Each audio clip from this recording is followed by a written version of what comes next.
တခါလေနားလေချင်မှနားလေလိမ့်မယ်ဗျနားလေအောင်လည်းမကြိုးစားနဲ့ဖခင်ရဲ့လုံနေတဲ့အရာတွေတိတ်လှလုံးတဲ့အခါမှာသင်နားမလည်နိုင်ဘူးဥမာဒီခုနားလေပြောပြမယ်သင်ပေါ်မှာလူတွေကမကောင်းတော့ဘူးဆိုရင်အဲ့ဒါကသင်ဝမ်းနည်းရမှာမဟုတ်ဘူးသင်ပေါ်မှာလူတွေကကွယ်အမျိုးစုံကွယ်သင်ဘလောက်ပဲကောင်းကွာတင်ဘလောက်ပဲကောင်းအောင်ကြိုးစားကွာအဲ့ဒီလူတွေကကွာကိုဘလောက်ပဲကောင်းအောင်လုပ်အဲ့ဒီကောင်းအောင်မမြင်တတ်တဲ့လူတွေအသင်အနားမှာရှိနေပြီဆိုရင်ရှိရင်ပေါ့ကွယ်ရှိတယ်အရင်ခံစားရှိတယ်ဟုတ်တယ်အဲ့လိုရှိတယ်ဆိုရင်မှတ်ထားလိုက်တင်ပေါ်မှာဖျားထားတဲ့အကြံစီအကြီးကြီးရှိတယ်ဆိုတာကိုသင်သိဖို့လိုတယ်အာမင်ကျွန်တော်လူတွေကိုကျင့်တတ်အောင်လဲပြောနေတာမဟုတ်ဘူးကျွန်တော်ရင်ထဲမှာရှိတဲ့အရာကျွန်တော်နဲ့ဖျားနဲ့ရထားတဲ့အရာတွေကိုသူများမပြောပြပဲမနေနိုင်လို့ကျွန်တော်ပြောလာပဲဖြစ်တယ်ရစီချင်းတယ်ဘာကြောင့်လဲဆိုတော့ကျွန်တော်တို့လှည့်စားခံနေရတယ်ဗျ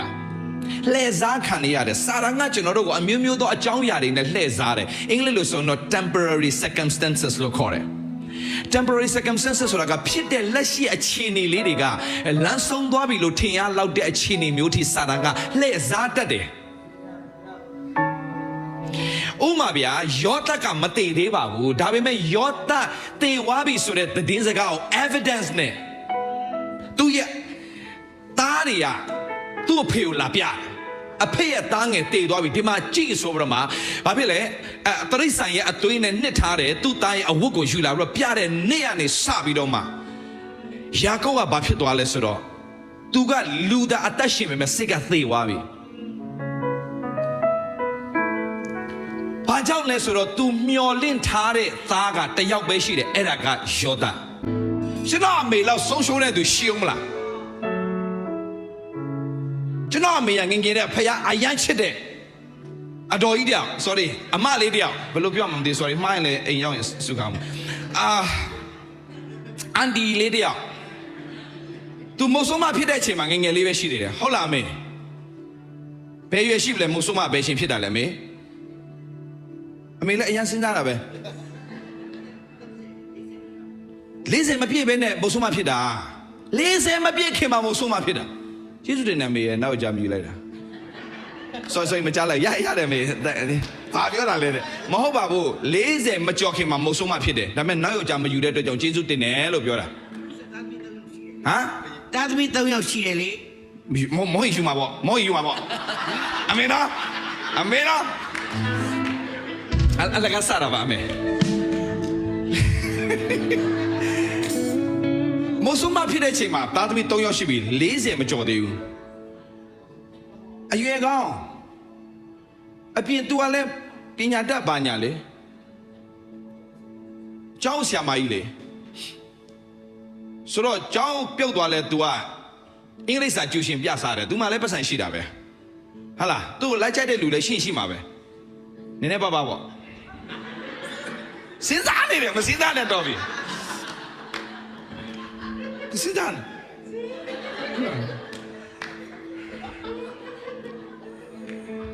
ကြည့်အလုပ်ပြုတ်တယ်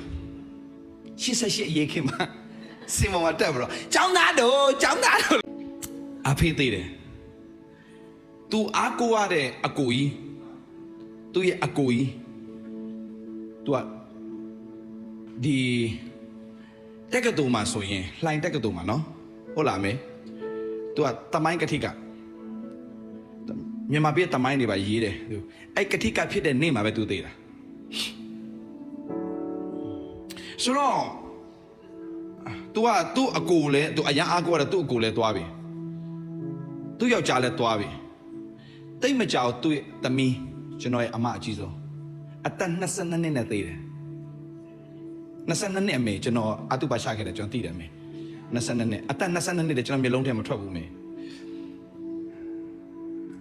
အခေါင်းမှာအသက်22နှစ်တဲ့နော်လေးထူးတဲ့ကျွန်တော်ဒီနေ့မမေ့ဘူးကျွန်တော်အုံတော်ရန်ကောင်းတယ်ကြီးတော်ကြောင့်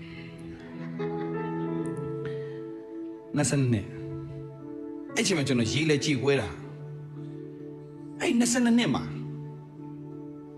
ကျွန်တော်အမကလေးတယောက်ရနေပြီ accidentally ရတာဒါလည်းနောက်မှပြောပြမယ်ကျွန်တော်မရှိလို့မပြောဘူးနောက်မှကျွန်တော်အကုန်ဖော်တာမပူနဲ့ လူတွေကဖုံးထားတယ်ကွာသူတို့သိခါကြမှာဆိုလို့ဒါမဲ့ကျွန်တော်ဖော်တယ်ဘာကြောင့်ဆိုလူတွေလည်းကိုယ့်လိုခံစားတဲ့သူတွေလည်းသူတို့လည်းဒီလိုကြော်ဖြတ်ခဲ့ပါလားသူတို့မှလည်းဒီလိုရှိဘူးပါလားဒါဆိုငါလည်းဘာအောင်နေဆိုအကြောင်းရှိမှလဲဆိုတဲ့လူတွေအတွက်ကျွန်တော်ကမရှက်ဘူးကြိုက်တော့ဝေဖန်စေပြန်တာမရှိဘူးဝေဖန်ပါစေဒါပေမဲ့လုံးဝမျောလင့်ချင်းမဲ့တဲ့လူတွေအတွက်ကျွန်တော်တရားဟောချက်လုံးဝဆေးပဲအားငယ်တဲ့လူတွေအတွက်ဆေးပဲတီလမ်းတင်ကြီးကိုမောင်မတွေပြည့်စားမတွေအများကြီးကျွန်တော်အပြင်ပြောင်းလဲနေတာသိလားအများကြီးမရင်းကောင်တွေအများကြီးပြောင်းလဲနေတာကျန်တဲ့ပုံကိုယ်တွေအတွက်တော့ကျွန်တော်ဟုတ်ချင်မှဟုတ်မယ်လေဒါပေမဲ့မျောလင့်ချင်းမဲ့လို့မှလမ်းဘေးရောက်နေကောင်တွေအလားငါတို့ကဒီလိုပွားနေပဲလမ်းဆုံးမယ်ဆိုတဲ့ကောင်တွေကကျွန်တော်တရားဟောချက်နဲ့လွတ်မြောက်တာဗျအဲ့ဒီအတွက်ကျွန်တော်သက်ရှင်တာပျော်တယ်ဗျတမျိုးလုံးဝိုင်းပယ်ထားတဲ့ဇက်ကဲကိုယေရှုကစိတ်ဝင်စားတယ်ဗျကျွန်တော်တို့ကခရစ်တော်အတွက်အသက်ရှင်နေဆိုရင်အဲ့ဒီသူများပယ်ထားတဲ့လူကိုကျွန်တော်စိတ်ဝင်စားပြီးသူ့ရဲ့နေရာကိုပြန်ပြီးတော့တဲမှာပေးဖို့အရေးကြီးတယ်ဗျတင်းရဲ့ဘဝမှာမျောလင့်ထားတဲ့အရာတွေပျက်စီးသွားပြီလို့ဘယ်လို့မှပြန်ပြီးတော့မှပြန်အဖတ်ဆက်လို့မရတော့ဘူးလို့သင်ထင်နေရင်သင်မှားသွားလိမ့်မယ်ကျွန်တော်တို့ဖခင်ကမျောလင့်ခြင်းရဲ့အရှင်ဗျာအာမင်ကျွန်တော်ဖခင်ပါလေမျောလင့်ခြင်းရဲ့အရှင်ဒီဖခင်ကသူ့ကိုမျောလင့်တဲ့သူရဲ့တတ်တာမျောလင့်စရာမရှိတော့ဒါပေမဲ့မျောလင့်စရာဘာလို့မှရှိလဲဖခင်မှရှိတယ်အာမင်မျောလင့်စရာမရှိတော့ကြိုက်တာပြောမျောလင့်စရာဘာလို့မှရှိနေကျွန်တော်ဖခင်မှရှိတယ်ထာပြောင်းမျောလင့်တော်သူတို့မူကအားပြေရလိမ့်မယ်ဟာလေလုယာဒါကျွန်တော်ညီကိုမောင်မတွေအားပေးရှင်ကျွန်တော်နိုင်ငံကြီးပဲကြည့်မလားမျောလင့်စရာမရှိဘူးကျွန်တော်မိသားစုပဲကြည့်မလားတခါလေးမမျောလင့်စရာမရှိတဲ့အခြေအနေရှိတယ်အနာဂတ်ကြည့်မှမျောလင့်စရာမရှိဘူးဒါပေမဲ့ကျွန်တော်အားပေးရဲတယ်ကျွန်တော်ပြောရဲတယ်ဘာဖြစ်လို့လဲဆိုတော့ကျွန်တော်ရဲ့ life ကကျွန်တော်ကကိုစမ်းသပ်ပြီးမှဟုတ်ပြီဆိုမှလူမျိုးကျွန်တော်ပြောရဲတဲ့သူလုံးဝအာမခံချက်နဲ့ကျွန်တော်ဟောရဲတယ်ဒါကြောင့်ကျွန်တော်တရားဟောရင်အတန်ကျဲတယ်အားဆိုတာကိုကျွန်တော်ကအာမခံချက်အပြည့်နဲ့ကျွန်တော်ဟောရဲတယ်တင်နားမလည်နိုင်ဘူးတခါတလေမှာတိမ်သွားချင်းခံရတဲ့အခါမှာလည်းပဲသူတို့ကတိမ်သွားတဲ့အခါမှာအဲ့ဒီမှာဘာဘူးလုံးမှာပဲသူတို့ကနေပြီးတော့မှသူတို့ဘာသာအိမ်တွေဆောက်ယာတွေလုံးပြီးတော့မှစိုက်ပျိုးအားလုံးလုံနေနေအထိုင်ကျနေပြီကွာအဲ့အချိန်ကျတော့မှပြန်တော့တဲ့ဘာဘူးလုံးနိုင်ငံကသူ့ကိုသူတို့ပြန်ခိုင်းလိုက်တာဒါပေမဲ့ပြန်သွားတဲ့အချိန်မှာဒီမှာသူတို့ဖြစ်တဲ့ပြဿနာကိုတွေ့ရပြီဒါပေမဲ့သူတို့ကဒီကနေစွန့်ခွာခဲ့တာကနှစ်ဆယ်နဲ့ချီကြာဖြစ်တော့ပြန်လာတဲ့အခါမှာဘာစလုပ်ရမှာမသိတော့တဲ့အချိန်ဖြစ်နေတယ်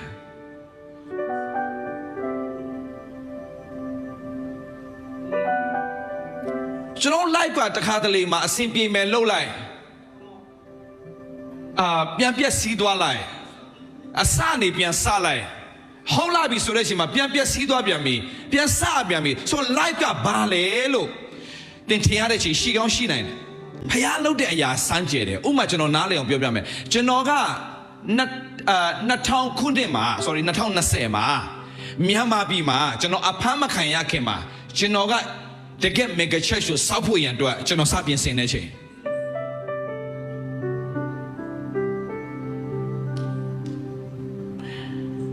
အမတုံးလမ်းမပေါ်ကနေပြီးတော့မှအဲ့ဒီ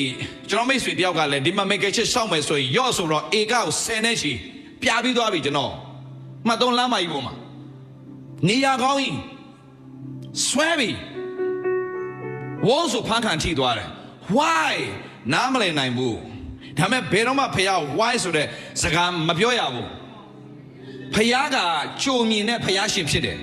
တို့ကဒီတကွက်လေးပဲမြင်တာတို့ကတာတို့ပဲမြင်တာဖခင်ကတာရှင်မြင်တဲ့ဖခင်ရေရှင်ကိုမြင်တဲ့ဖခင်တော့တင်နားမလည်နိုင်တော့ညာလဲဖခင်ကအကောင်းဆုံးလုပ်နေတယ်ဆိုတော့သူဝန်ခံတတ်ဖို့အင်မတန်အရေးကြီးတယ်အာမင်အဲ့2020ကျွန်တော်အဖမ်းမခံခင်ရှိမှကျွန်တော်ကလုံးဝ plan တွေအကုန်ဆွဲထားပြီးတော့မှ step by step အကုန်လုပ်ဖို့ကျွန်တော်အကုန်ပြင်ဆင်ထားပြီးသား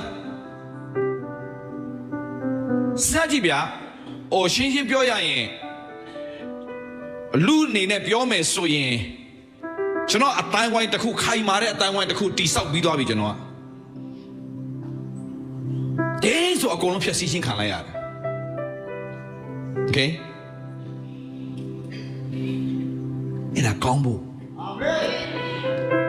အဲ့ဒါကောင်းဖို့တင်နားလေရှင်မနားလေလိမ့်မယ်တင်ရဲ့ life မှာလည်းတင်အကောင်းဆုံးလုပ်နေတဲ့တင်ပျက်စီးသွားတယ်ဆိုရင်မှတ်ထားညီကောင်မောင်မတော်အဲ့ဒီထက်သာ၍ကောင်းသောအရာကိုဖခင်ကပြင်ဆင်ထားပြီးသား Hallelujah အဲ့ဒီထွက်ကြီးတဲ့အရာတွေဖခင်ကပြင်ဆင်ထားပြီးသားကျွန်တော်တို့ကဒီလောက်ပဲမြင်တတ်တယ်ဖခင်ကဒီလောက်ကြီးပြင်ဆင်ထားတဲ့ဖခင်ရှင်ဖြစ်တယ်ဆိုတာကိုတင်နားလေဖို့ဖခင်ခံလို့တော့ရှိတယ်အာမင်တော့တင်ဘယ်တော့မှစိတ်သက်ကြစရာအကြောင်းမရှိဘူးဘယ်တော့မှတင်ရဲ့ပြဿနာလေးကိုပုံကြီးချက်စရာအကြောင်းမရှိဘူးဖခင်ကအမြဲတမ်းကောင်းမြတ်တဲ့ဖခင်ရှင်ဖြစ်တယ်တင်ဘယ်ချင်းနေမှာပဲဖြစ်ဖြစ်တာရွေးမြင့်တဲ့ကုန်းမြင့်ပေါ်ဆက်ပြီးတက်ချင်တယ်ဆိုရင်တင်ရွတ်မှာတခုပဲရှိတယ်ဘယ်ပြဿနာပဲလာပါစေချီးမွမ်းခြင်းကိုတင်ယူတတ်တဲ့အတ္တတာဖြစ်ပါစေဒီမှာခက်ခဲရှိနိုင်တယ် I know ခက်ခဲပြဿနာရှိနိုင်တယ် I know ကျွန်တော်မကြော်ဖြတ်ဘူးလို့ပြောတာမဟုတ်ဘူးကျွန်တော်ကြော်ဖြတ်ပြီးသားဒါမဲ့အဲ့ဒီအရာတွေအားလုံးကအခုဝမ်းနေခဲ့ရပေမဲ့ဒီနေ့မှာတတ်တည်ခံစရာအကြောင်းတွေဖြစ်လာမှာဗျကျွန်တော်ရတတ်တာထဲမှာတရားဟောချက်အကောင်းဆုံးနေရကျွန်တော်မျက်ရည်နဲ့ရခဲ့တဲ့သင်ခန်းစာတွေဗျတောင်းတင်မကြောက်နဲ့တင်ချုံတွေ့တဲ့ຢာတွေအားလုံးဟာတနေ့အာရပါရသူများအတွက်ကောင်းခြင်းဖြစ်ဖို့တင်ကိုတတ်တယ်ခံဖို့ရအတွက်ချုံတွေ့စေတဲ့အရာတွေကြီးပဲဟာလေလုယာဘယ်တော့မှရှိတယ်ပြောလိုက်ဘယ်တော့မှစိတ်တမချနဲ့ဖျားရှင်တင်တော့အကောင်းဆုံးပြင်ဆင်ထားတယ်ပြောရဖျားရှင်တင်တော့အကောင်းဆုံးပြင်ဆင်ထားတယ်အာမင်ငါမှဘာမှမရှိဘူးပြောလိုက်စမ်းပါငါတော့အကောင်းဆုံးပြင်ဆင်ထားတဲ့ယေရှုရှိတယ်ငါမှလမ်းမရှိတော့လမ်းတစ်ကိုပြင်ဆင်ပေးတဲ့ယေရှုရှိတယ်ရှိုက်တဲ့လူကလမ်းတွေပိတ်ပါစေလမ်းတစ်ကိုပြန်ဖွင့်တဲ့ဖျားကျွန်တော်တို့ဖျားရှင်ဖြစ်တယ်တင်းကိုပိတ်တဲ့လူကိုသွားပြီးတော့မှအာယုံမဆိုင်ပါနဲ့ဖွင့်ပေးမယ်ဖျားကိုပဲအာယုံဆိုင်စမ်းပါလူကလမ်းတလမ်းပိတ်တယ်ဖျားကလမ်းခုနှစ်သွယ်ပြန်ပြီးတော့မှပြင်ဆင်နိုင်တဲ့ဖျားရှင်ဖြစ်တယ်အာမင်ထာဝရဘုရားသည်ငါ့ကိုမဆတော်မူသည်ဖြစ်၍လူသည်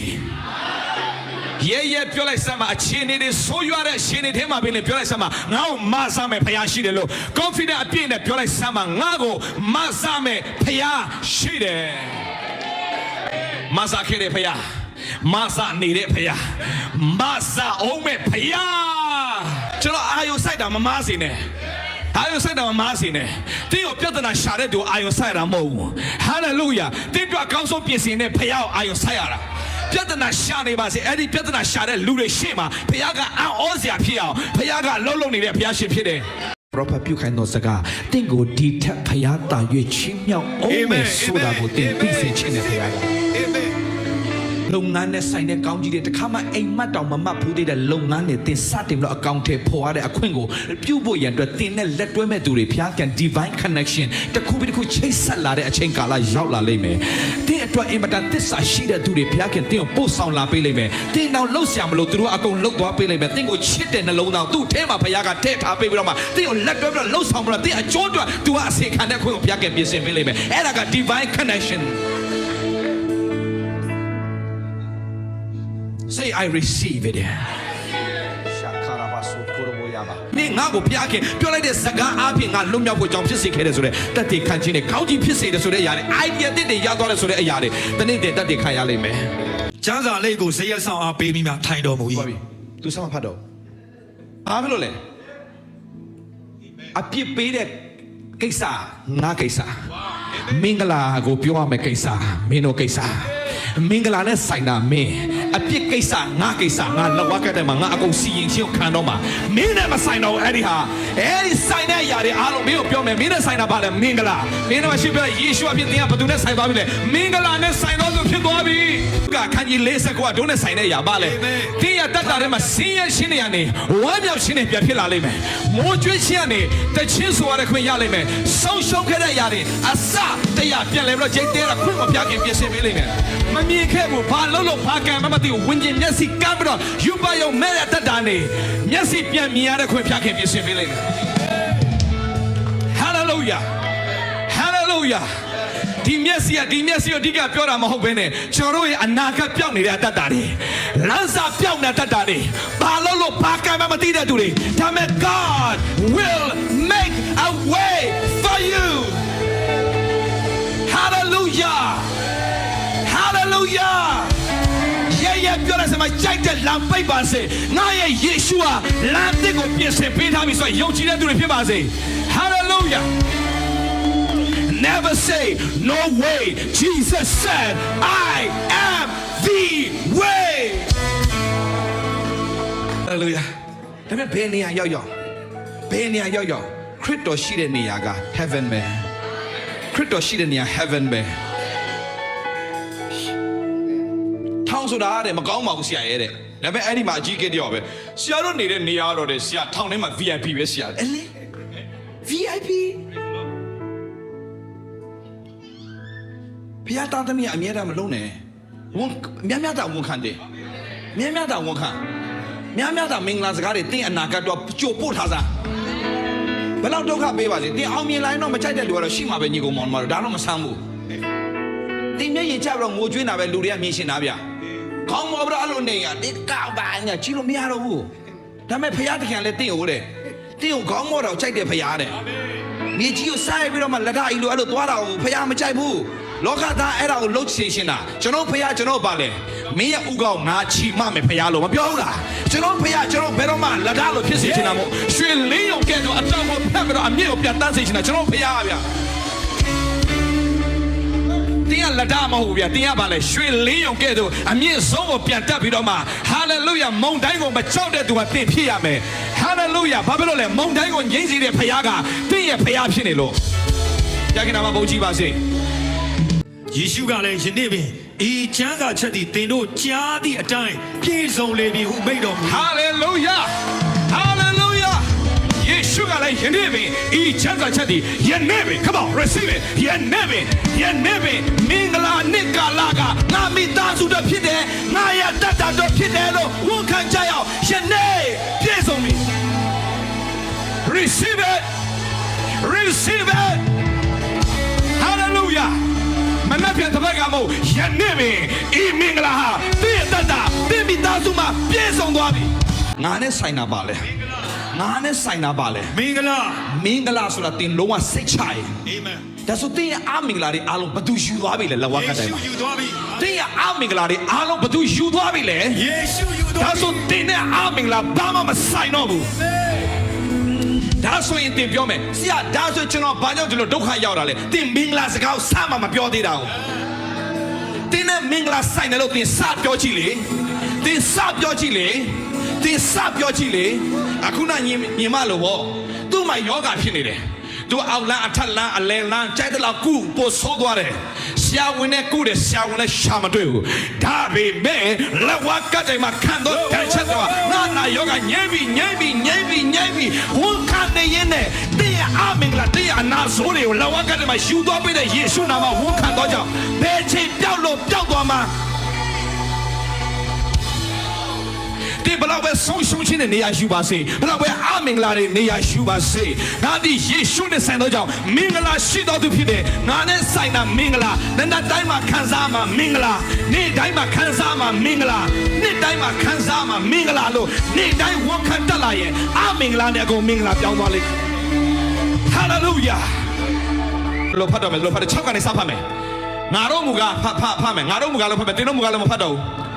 ငါတို့မူကထာဝရဘုရားယေဘရဟိဟူ၍၎င်းငါတို့ဘုရားခင်အမှုတော်ထားဟူ၍၎င်းတမုတ်ချင်းကိုခံရကြလိမ့်မည်တပါမျိုးသားတို့၏စီးစိမ်ကိုစား၍သူတို့ရဲ့ဘုန်းတင်၌ဝါကြွားဝါမြောက်ကြလိမ့်မယ်ဟာလေလုယာ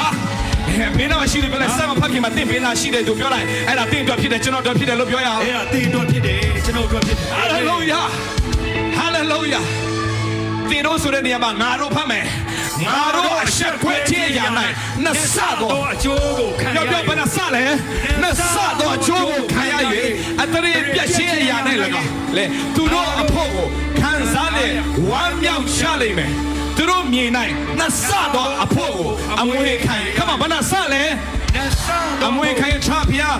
ထာဝရဝမ်းမြောက်ခြင်းနဲ့ပြည့်စုံကြလိမ့်မည်ခဏဒုက္ခပဲမဲ့ထာဝရဝမ်းမြောက်ခြင်းအာမင်ထာဝရဝမ်းမြောက်ခြင်းမကြားမဆိုလို့ပြန်ဖတ်ထာဝရဝမ်းမြောက်ခြင်းနဲ့ပြည့်စုံကြလိမ့်မည်ပြောထာဝရဝမ်းမြောက်ခြင်းနဲ့ပြည့်စုံလိမ့်မည်ထာဝရဝမ်းမြောက်ခြင်းနဲ့ပြည့်စုံကြလိမ့်မည်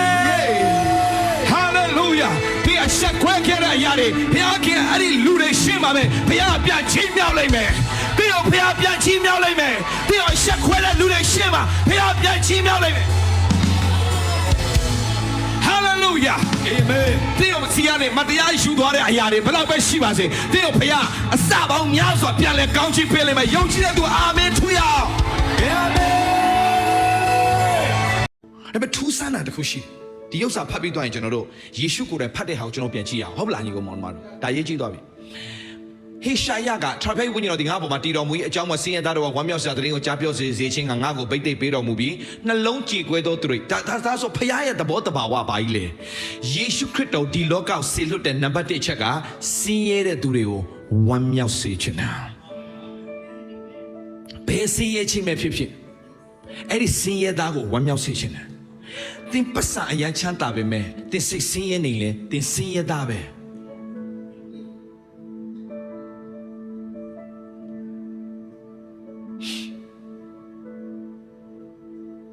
သင်ပတ်စံအရန်ချမ်းသာပေမဲ့သင်အနာမှာသင်ကိုခင်မင်တွေ့တာချစ်ခင်တဲ့အပေါင်းသင်တယောက်မှမရှိဘူးဆိုသင်ဆင်းရဲသားပဲ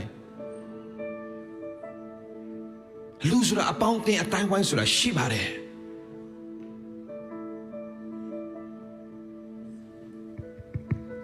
အဲ့ဒီစင်ရသားတွေအဝမ်းမြောက်စရာတဲ့တင်းကိုကြားပြောစီခြင်းငါ့ကိုပိတ်သိပ်ပြီးမကြည့်ဘူးမောင်မတော်ကျမ်းစာထဲမှာဇက်ကဲဆိုတာစင်ရသားဗျာကျမ်းစာထဲမှာဇက်ကဲကတော့အင်မတန်ငွေကြီးမှာချမ်းသာပြီမဲ့ तू ဘာစင်ရနေထင်လဲ तू အပေါင်းသိမရှိဘူး तू မှာ तू အကုန်လုံးတမျိုးလုံး तू ဝိုင်းပယ်ထားတယ်ဘယ်နေရာတော့ तू နှာခေါင်းရှုံတယ်နိဗ္ဗာန်ပတ်စံဘလောက်ရှိအကြည့်မကောင်းတဲ့ကောင်ငါတို့အတိုင်းဝိုင်းတဲ့ငါတို့ society တဲ့မဝင်လာနဲ့ထွေးယွန်စရာကောင်းတဲ့ကောင်ဆိုတဲ့ဘဝနဲ့သူနေခဲ့တဲ့နှစ်ပေါင်းများစွာတော့ယေရှုခရစ်တော်ကသူ့အထဲကိုဝင်လာပြီးတော့သူ့အိမ်ထဲဝင်လာပြီးတော့ငါမင်းနဲ့တူစားတော့ဆိုမိတ္တဟာယကိုခံလာတဲ့နေ့နဲ့ဆောက်ရငါဘာပတ်စံမလို့ချင်တော့ငါလို့ချင်တာအေးကြီး life မှာတာသမီအရေးနဲ့နှလုံးကွဲနေသူတွေရှိတယ်ခင်ပွန်းတဲ့ဇနီးတဲ့ကိစ္စအိမ်တော်ရဲ့ကိစ္စနဲ့လုံးချေကွဲနေသူတွေရှိတယ်အမျိုးသောအကြောင်းအရာနဲ့နှလုံးကွဲချင်တဲ့သူတွေရှိတယ်အဲ့အတွက်ဖျားလာတာညီကောင်မောင်မတော်တို့မမျောလင့်စရာရှိတယ်ပတ်ဝန်းကျင်မှာဖြစ်ပျက်တဲ့လူတွေအားလုံးကိုတင်အဲ့ဒီဘိတ်သိရှိတော်သူနဲ့မိတ်ဆက်ပေးကြည့်စားသူတို့ဘဝရပြောင်းပြန်ဖြစ်သွားလိမ့်မယ် turn around blessing သူတို့ပြန်ခံစားလိမ့်မယ်ကောင်းကြီးခံစားခြင်းလို့ယေရှုကိုယုံကြည်တာတော့မဟုတ်ပေမဲ့ယေရှုကိုယုံကြည်တဲ့သားသမီးတိုင်းမှာတော့ဖခင်ရဲ့ကောင်းကြီးခံစားခွင့်ဖခင်ပေးထားတယ်ဗျာထာဝရဖခင်၏မင်္ဂလာနဲ့ဒါတေချမှတ်တာထာဝရဖခင်၏မင်္ဂလာနဲ့ထာဝရဖခင်ဘာရှိလဲကွယ်ထာဝရဖခင်မင်္ဂလာနဲ့ပြီးတော့ဗာဆက်ပြောလဲငါတို့ဖခင်သခင်အပြစ်ပေးတော်မူရာနေ့ရက်ကာလကိုကြားပြောထားပေးစမ်းညီကောင်မောင်မတွေဒါလေးမှတ်ထားပေးရင်ပြစ်ပေးတော်မူရာနေ့ရက်ကာလဆက်ဖတ်ပါဦးစိတ်မသာညီးတွားသောသူတို့အားနှစ်သိမ့်စေခြင်းက၎င်းစိတ်မသာညီးသောသူတို့နှစ်သိမ့်စေခြင်းက၎င်းပြီးတော့စိတ်မသာညီးတွားသောစီးအုံမြို့သားတို့အဖို့စီရင်၍ပြာအရာ၌ပေါင်းတရဖူဝမ်းနေခြင်းအရာ၌ဝမ်းမြောက်ခြင်းစီဒီမှာအရန်ကောင်းတာရှိတယ်ပြာအရာ၌ပါလဲပေါင်းတရဖူပြာအရာ၌ပါလဲပေါင်းတရဖူပြီးတော့ဝမ်းနေခြင်းအရာ၌ဝမ်းမြောက်ခြင်းစီတို့ဖခင်တလို့ဖခင်ပါဘာဝမ်းနေချင်းဒီလိုဒုက္ခတွေကြုံတွေ့ဖခင်လို့တော့ဘာလို့မပြောပါနဲ့အဲ့ဒုက္ခတွေထဲကနေဖခင်ကတက်တည်ထူမဲ့ဖခင်အာမင်အာမင်ဟာလေလုယာဘယ်သူတွေလဲကွယ်ရဲ့ပင်နေတို့တွေညီကိုမောင်မတော်ဖခင်ရဲ့ယေရှုခံစားတဲ့အမျိုးတွေဟာလေလုယာဖခင်ရဲ့ယေရှုတော်ခံစားတဲ့အမျိုးကဘယ်သူတွေလဲဆိုတော့တို့တွေယေရှုခရစ်အပြင်ဖခင်ရဲ့ယေရှုတော်အထူးခံစားခွင့်ရသွားတဲ့သူတွေဖြစ်တယ်အာမင်တော့ယုံကြည်ခြင်းနဲ့ပြောရအောင်ဝန်ခံခြင်းနဲ့ပြောရအောင်ငါဒီဖခင်ယေရှုကိုအထူးခံစားခွင့်ရှိတော်သူဖြစ်တယ်လို့ပြောရအောင်ယေရှုတော်ကိုအထူးခံစားခွင့်ရှိတော်သူဖြစ်တယ်အာမင်ယုံကြည်တဲ့သူဖခင်ယေရှုတော်စတင်ခံစားပါစေဟာလေလုယာဟာလေလုယာကျမ်းမာခြင်းနဲ့ဆိုင်တဲ့ယေရှုတော်ဝေခြင်းနဲ့ဆိုင်တဲ့ယေရှုတော်မိသားစုနဲ့ဆိုင်တဲ့ယေရှုတော်ဟာလေလုယာမျက်နှာသာရခြင်းယေရှုတော်ပြုလေမြတ်မှာအကြံစီထားပြောတဲ့ယေရှုတော်သင်တတ်တာသင်မိသားစုကိုတက်ရောက်ပြီးဖြစ်ကြောင်းယေရှုနာမနဲ့ကြေညာပါ၏အာမင်